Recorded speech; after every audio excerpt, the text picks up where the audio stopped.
Czechast, a podcast in English about Czech and Moravian society, history, culture and economy.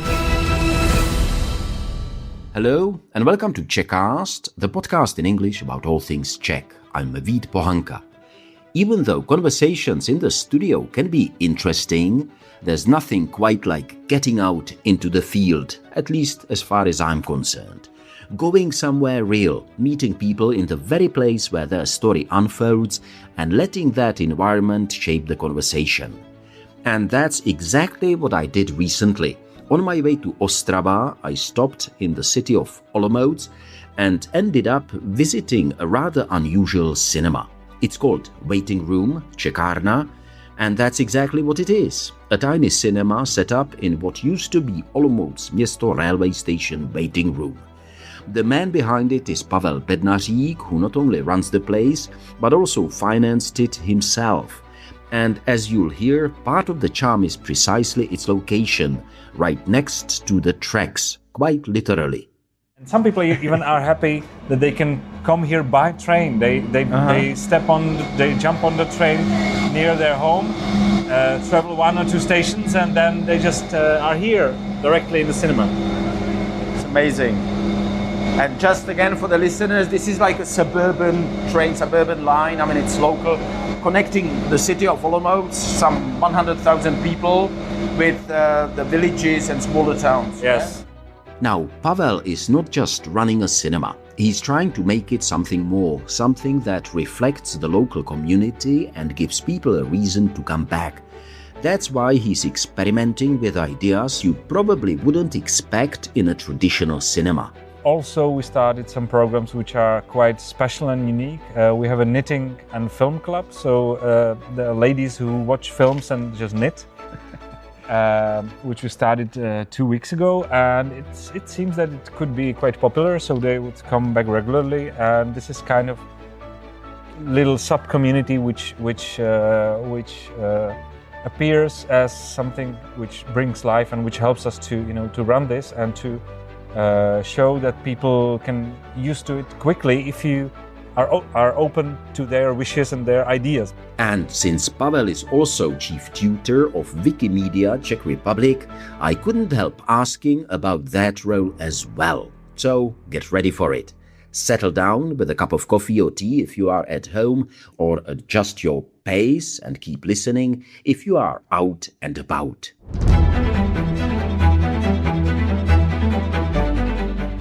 Czechast, a podcast in English about all things Czech.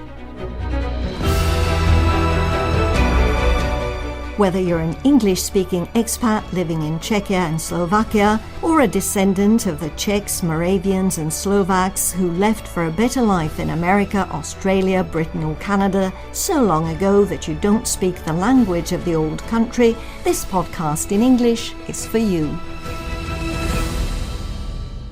My name is Pavel Bednařík. I live in Olomouc in eastern part of Czech Republic, and my main occupation is chief tutor of Wikimedia Czech Republic. So I teach and explain people how to contribute to Wikipedia and other projects. But the occupation, I spend most of my energy and time instead of my main job, not instead of my main job, but parallelly, is the cinema, which is called Čekárna, Waiting Room. And it's a tiny little cinema in the center of Olomouc, in a tiny little train station.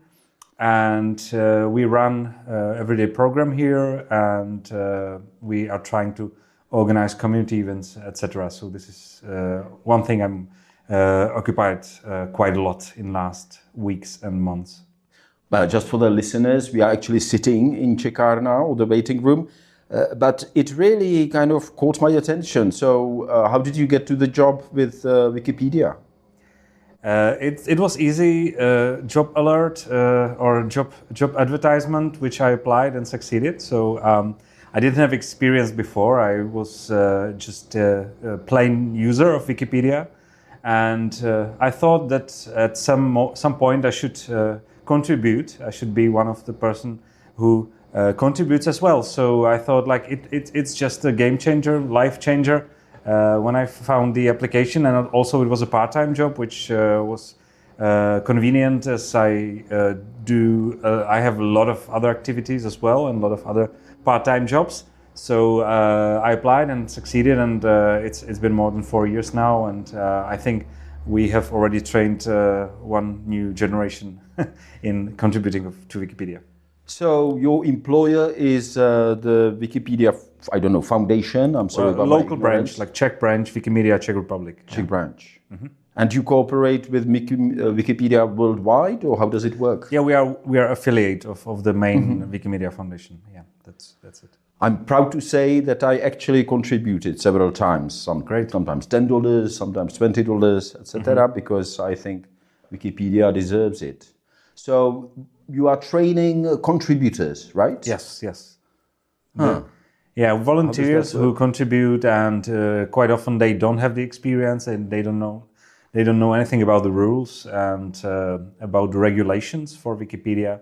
So we are trying to kind of contribute to damage control because quite often people are disappointed that they write an article, they publish it, and then it's cancelled, it's deleted, so they are disappointed, and then they call us and ask, what happened, why did it happen? Then we say, it's better to learn first and then contribute than the other way around. Well, I don't want to dwell on this too much, and I don't know if this is going to stay in the interview, but actually there's a Wikipedia about me. I mean, there's one, there's about Vít Pohanka. Yes. And it says that I was born in Žďár nad Sázavou, and it's true that I live in Žďár nad Sázavou, but I actually was born in Nové Město na Moravě, which is about 8 kilometers away. And I got registered, and I changed it for Nové Město na Moravě, and it got back to Žďár nad Sázavou. So I changed it again, and it got back, and it's still there. I mean, I'm not touching it. I mean, well, it's editors' wars, which happen quite often. Usually more crucial topics than place of birth of anyone. But the easy explanation is that if you don't provide reference to the information or to any change you do, then it could be reverted in the previous version. I actually filled out, I am Vít Pohanka, and I was born there. Okay, but then anybody could say that. Yes, exactly. Yeah. Okay, maybe just one last thing. I mean, how many people are kind of active? Czechia is about 10 million people. Out of 10 million people in Czechia, how many people contribute? Well, we can say that there are approximately 5,000 or 6,000 accounts, but not all of them are active. So it's around 800 to 900 active participants. And if we talk about regular contribution, I mean daily or weekly, it's about 250 people. Right, but tell me a little bit more about yourself. What is your background? What sort of education do you need, not just to work for Wikipedia, but to do this thing that we will start talking about in a minute? Well, the experience comes from my background. I graduated at Olomouc Palacký University in 2007, and I was studying film studies and philosophy.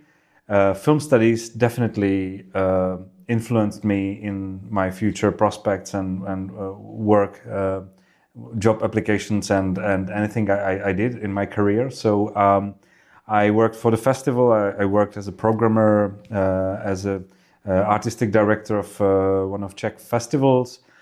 I worked for Association for Film Clubs. So I talked to many people who run their own film clubs. So the film club movement was something which broke in my DNA. So cinemas and like art house cinemas are something I'm still around for like 25 years. And we also run our student university film club.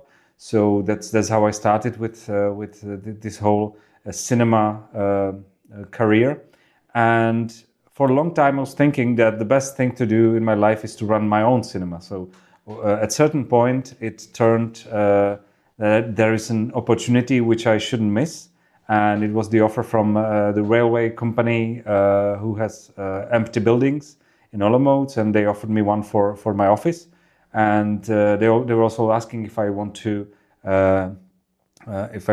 run or open something in the other station. So I was thinking quite a long time, and then I decided that maybe this is the moment when I should run my own tiny little cinema, and I opened Čekárna. And that's where we are sitting right now. That's kind of interesting process. I mean, when was this? And it wasn't, I suppose, České dráhy. It was Správa železnic, which is, just for the listeners in English, that's like the administration that takes care of the buildings and the track as well. Yes. And České dráhy takes care of the train. So this Správa železnic, they came to you themselves, yeah?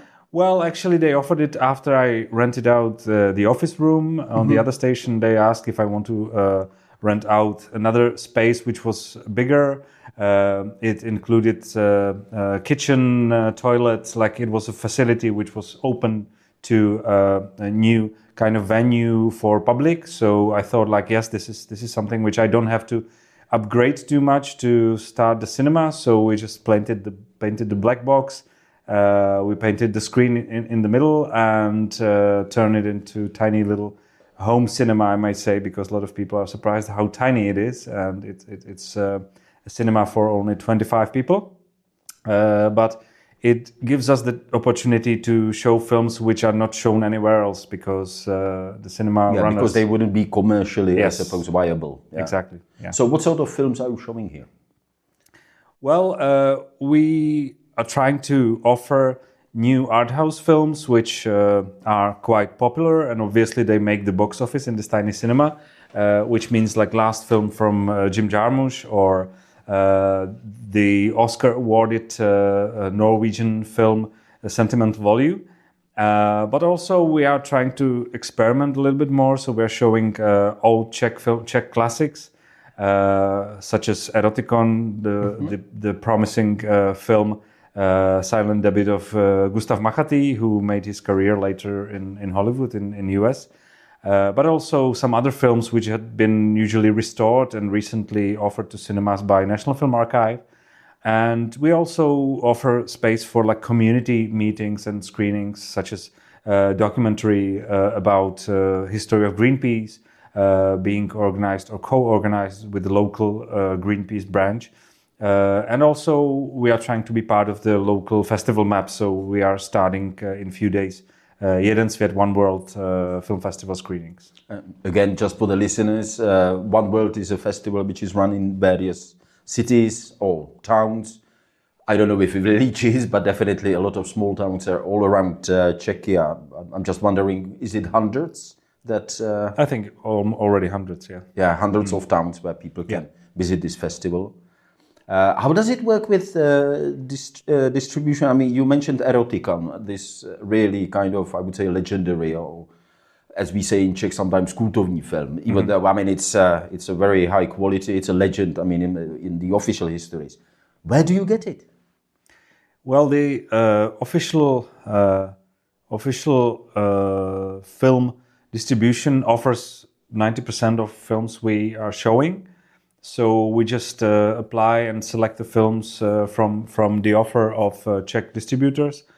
And there's so many films because after digitalizing the cinemas 20 years ago, it just became a standard to have this film in digital and quite a good quality. But as well, distribution numbers are getting higher and higher. So there's more and more films coming to Czech cinemas, but there is not more and more cinemas to show it, so our screens to show it. So there are a lot of films which are not being shown in cinemas, or they show it once and then it disappears.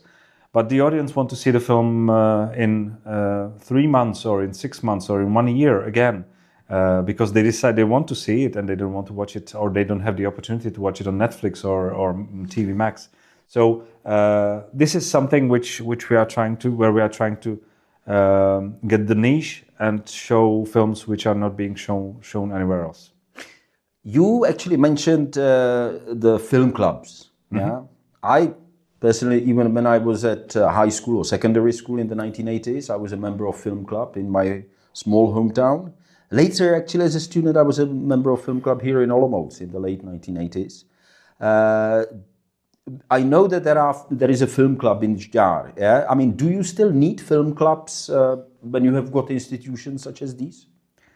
Well, this is a question which I'm trying to answer for myself for past 20 years, even in the moments when I was working for Association of Czech Film Clubs. So I was really close to the people who run the film clubs. Some of them ran it for 20 years, 30 years. Some of them were just brand new and they inherited some kind of film club. So they were full of optimism and like positive energy.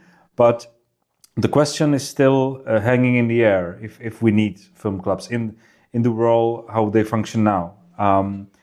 I think that they could find their own purpose again, but I think they need to reinvent it. They need to find out what is the role of film clubs in between all the art house cinemas which started to function, started to work in past 10 or 20 years.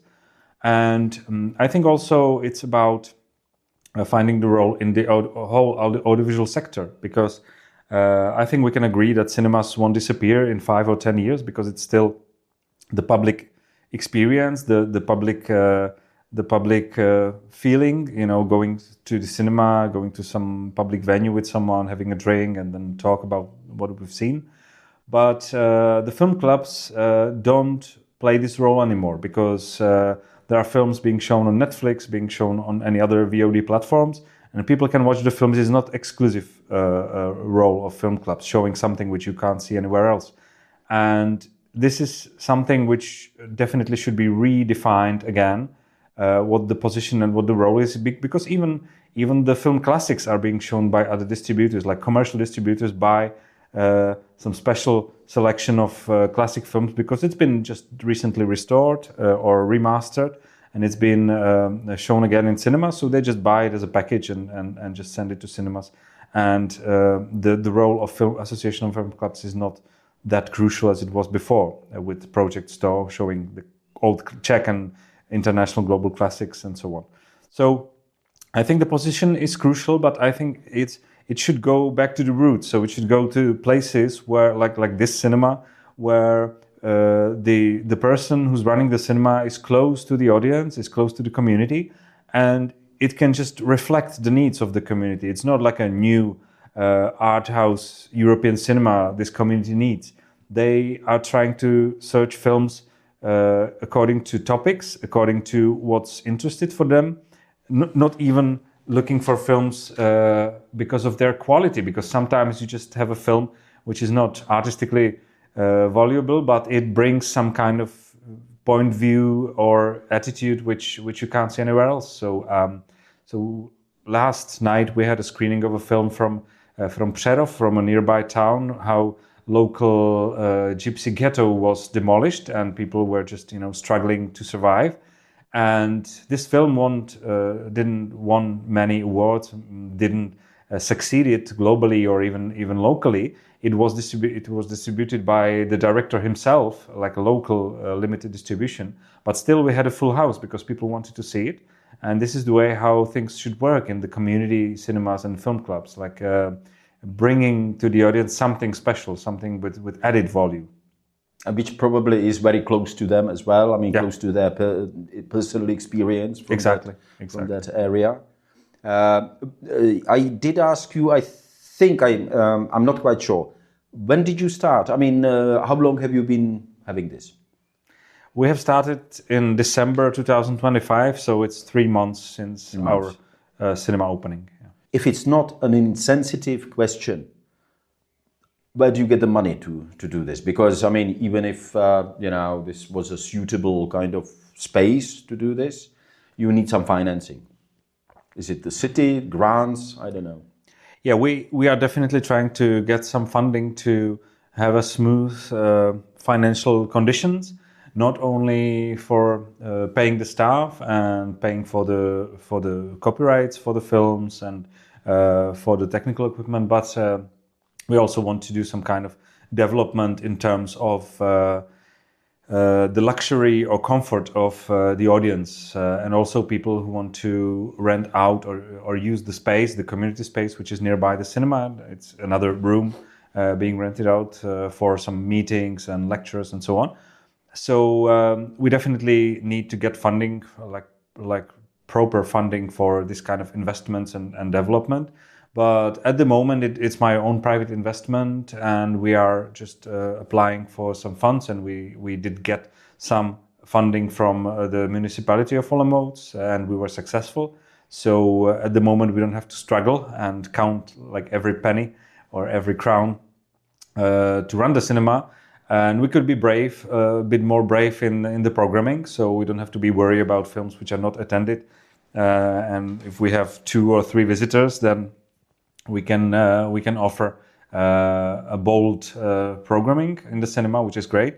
But we definitely need much more money to run it, and also at certain point I want my investment back. So it's definitely the way we are trying to run it, and we are trying to head towards like different resources, different funding sources, so that we can not rely on a single source, which is at the moment the box office, the tickets, and also we have some kind of funding from renting out the room for example, birthday parties, which is something which is not that convenient, is not usual, because usually you can't rent out a cinema for like a private screening or a party. But in our case, it's available for anyone. It's not that expensive if you just rent out. How much is it? I was just going to ask you. If I wanted to, if I wanted to have a private screening of my own film or something, how much would it be? Approximately 3,000 to 4,000 crowns. It's not that much. And that would be for, I don't know, 2 or 3 hours. Like 3 hours, like that. 3 hours. including the cleaning and preparation and technical prep and so on. Yeah. And if I'm asking about money so much, how much is the ticket? I mean, if people want to come on some of your programs. Well, the regular ticket is 200 crowns, which is a little bit more than average ticket in single screen cinemas, but less than in multiplexes. But we are offering selection of discounts, especially for seniors, for students.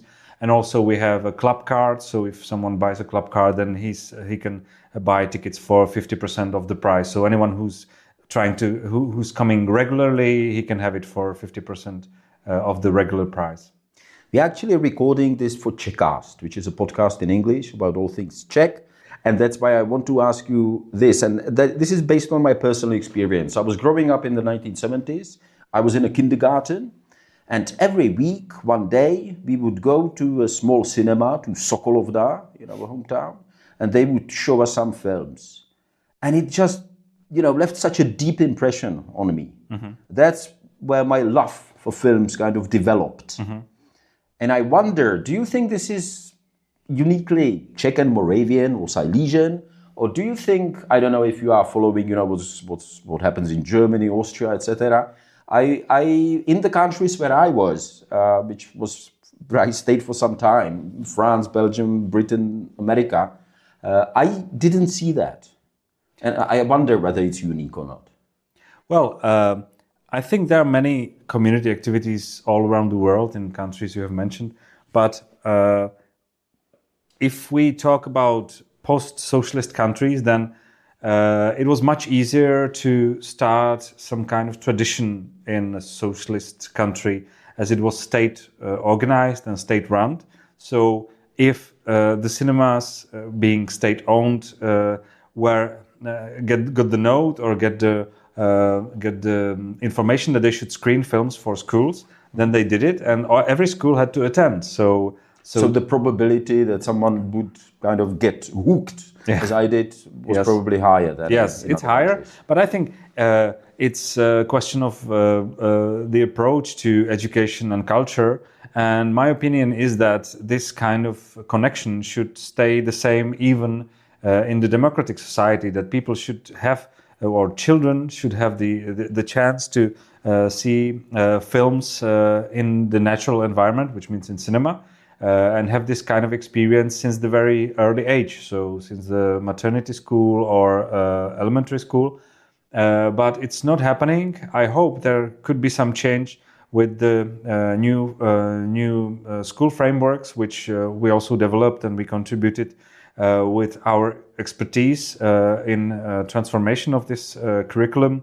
And film should be compulsory in 2028. It's been postponed, but definitely it should be part of the arts education at elementary schools.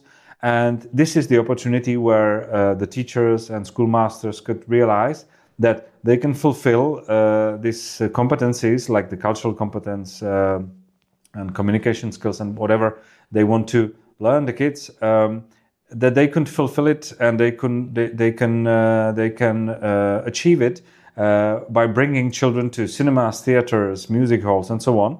That they just can open up their their creativity, their cultural mind, and they would benefit themselves. The school would benefit as well.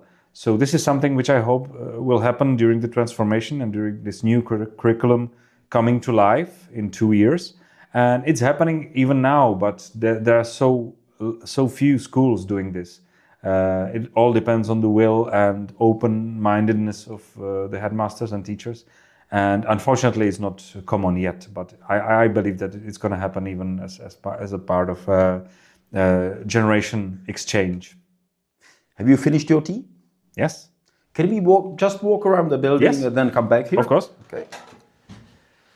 And my idea is that we will give listeners a sort of idea where we are, in Olomouc. Yeah. And you can repeat yourself. I mean, obviously, this is a functioning station, a small station, on a local branch. Yeah, it's not on the main line. And now we have the train coming as well. So that's great. We will have the sound as well. This is a small station, obviously, or railway station, depot, as the Americans would say. But I see, 10 people, something like that. It's quite busy, right? Yeah, it's quite busy. There's a train coming every 30 minutes, which means that we also hear the bell, the sound, every 30 minutes during the film screen. But it's a specific thing which some people don't like, but most people just love it, that they hear the train passing while watching any kind of film. So...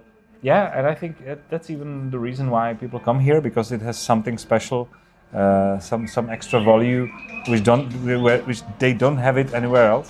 And some people even are happy that they can come here by train. They jump on the train near their home, travel 1 or 2 stations, and then they just are here directly in the cinema. It's amazing. And just again for the listeners, this is like a suburban line. I mean, it's local, connecting the city of Olomouc, some 100,000 people, with the villages and smaller towns. Yes. Yeah? This one is going to Senice na Hané? Yeah, it's the region of Hana. It's the old towns, the region of Hana, with a specific dialect, where people just come from and go to by this train. And some of them are a little bit surprised that they see something happening in this station, which was closed for many, many years. And at certain point, they realize they could come here to the cinema. They are a bit suspicious at the first moment, but they just watch the program and they realize they have some programs. We have some programs for children and families and some Czech comedies. So suddenly they realize that it could be even something for them, that they could come to see the cinema. It's amazing. Now, I don't know how much you know about the history of this particular station, but obviously Olomouc had a very significant German-speaking population before Second World War. So I wonder whether this would be Olomouc Stadt or something station. Yes, I think so. I'm not sure about the German name, but I think it was something like that. Yeah. There is an important thing that there was a cultural center, like a house, which offered a pub and a theater room and many other things, like a dancing hall and anything else. And it was like 150 meters from here, and people were used to go to cinema there as well until 2005, which was Kino Lipa. and it was closed since then. And when we opened this cinema, everybody who knew Kino Lipa, they just reminded, oh, it's the location where the old cinema was. And that's great that something's new is happening again. So it was a lot of positive reactions, but reflecting that there was a vivid cultural scene in here in this part of Olomouc. So, again, for the listeners, if you were to describe it, is this still Olomouc Center? I wonder, center of Olomouc? Well, it's probably the outskirts of Olomouc. It's just behind the parks, the park circle, which surrounds the city center. So it's 10 minutes walk from the main town hall, from main square.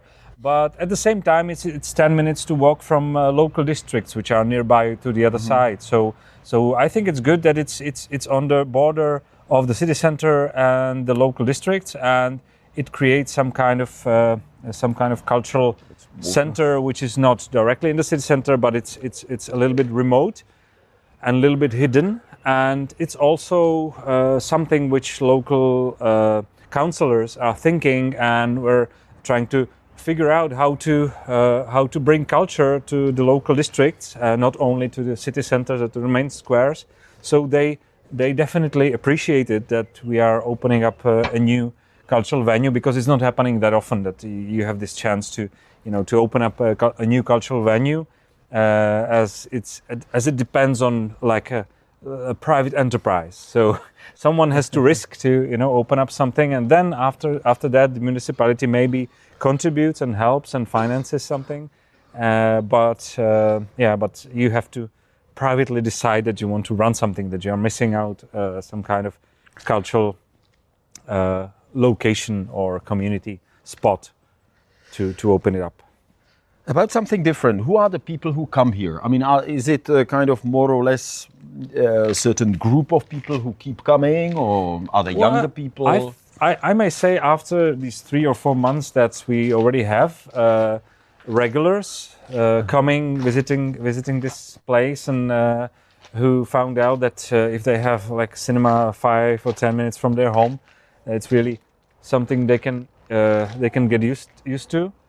And also we don't want to be closed just for like a tiny little circle or tiny community. So we are trying to offer, as I said, Czech comedies and films for families, for children. We are trying to offer films for schools, like for school groups. Also, we started some programs which are quite special and unique. We have a knitting and film club. So the ladies who watch films and just knit. Which we started 2 weeks ago, and it seems that it could be quite popular, so they would come back regularly. And this is kind of little sub-community which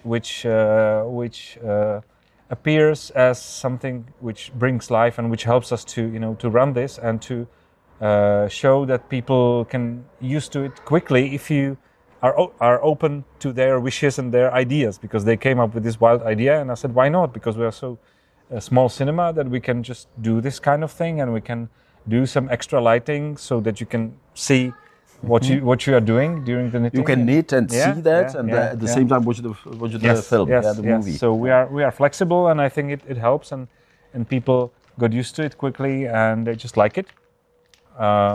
But still, there are a lot of people coming and saying like, "Wow, we are here for the first time. We've never been here. We've heard a lot about it."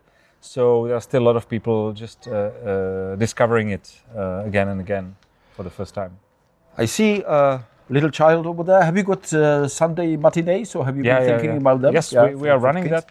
Yeah, we are running that, but we found out that if we don't want to show the commercial studio films, then the selection is not that big, great and that big, because the art house distributors, they have some kind of selection, but in the Czech cinemas you have to wait for a decent quality film for a young audience for like 1 year. You have one or two films a year. You have to book it ahead of the time. Well, you don't have to. No? You don't have to book it, but the selection is not that much. And if you see, I mean, people, the choice is really great. So if you have a Netflix at home, you have 200 shows for children instantly.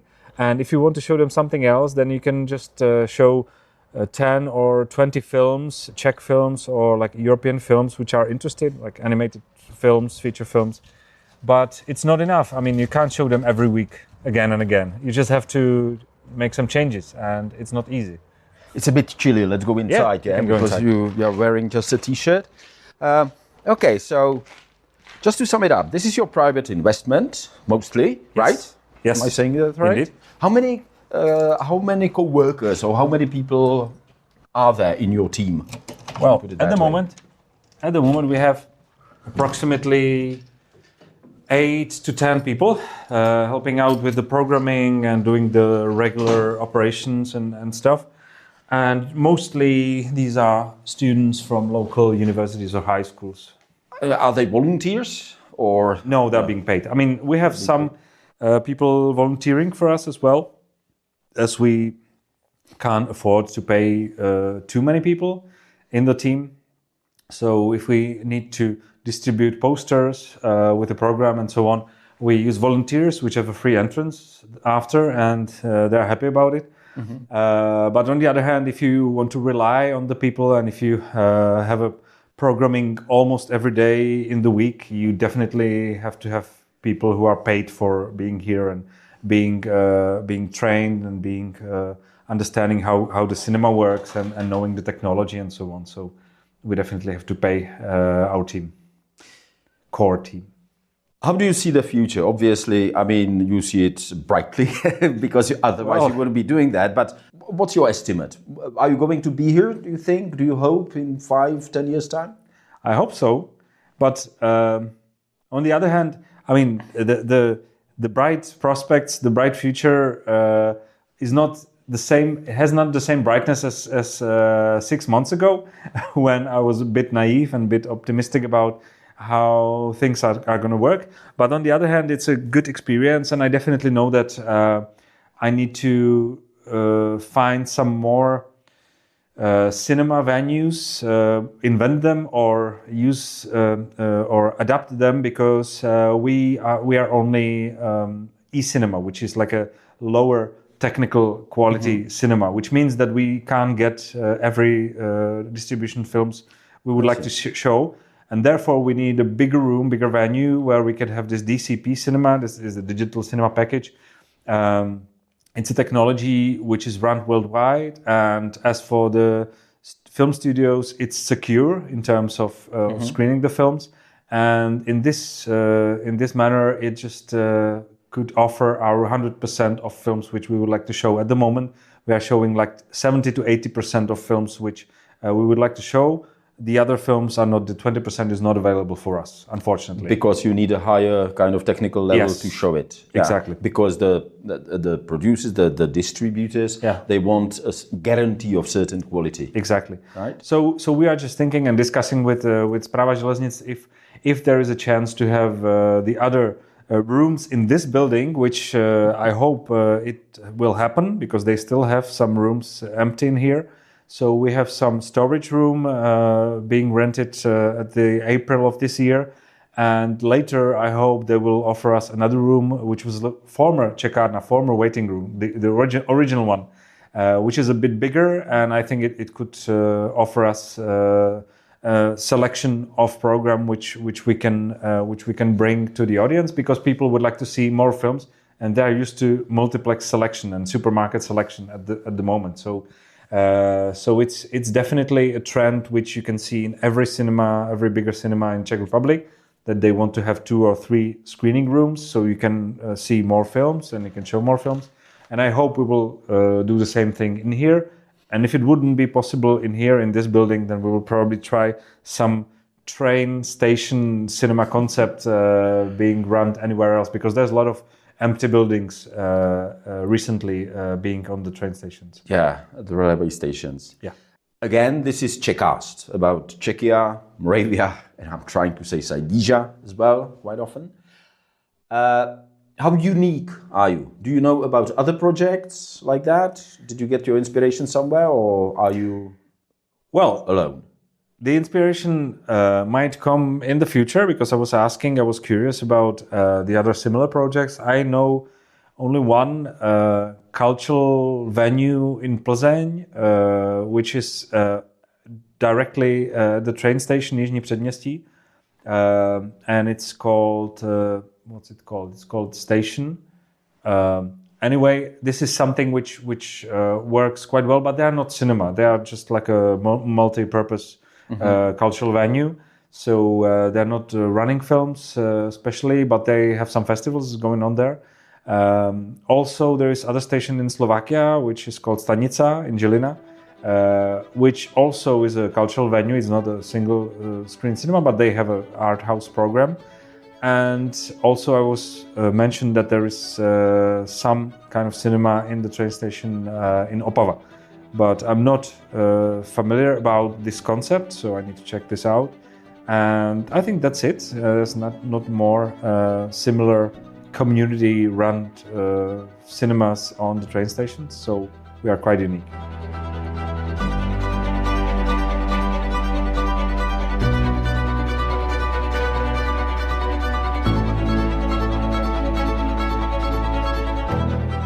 That was Pavel Bednařík and his waiting room cinema in Olomouc.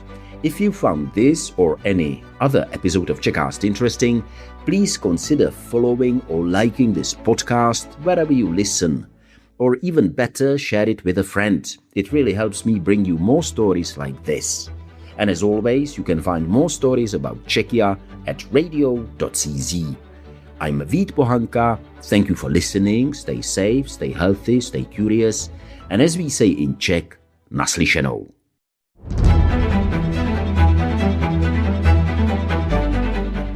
Czechast, a podcast in English about all things Czech. Whether you're an English-speaking expat living in Czechia and Slovakia, or a descendant of the Czechs, Moravians and Slovaks who left for a better life in America, Australia, Britain or Canada so long ago that you don't speak the language of the old country, this podcast in English is for you.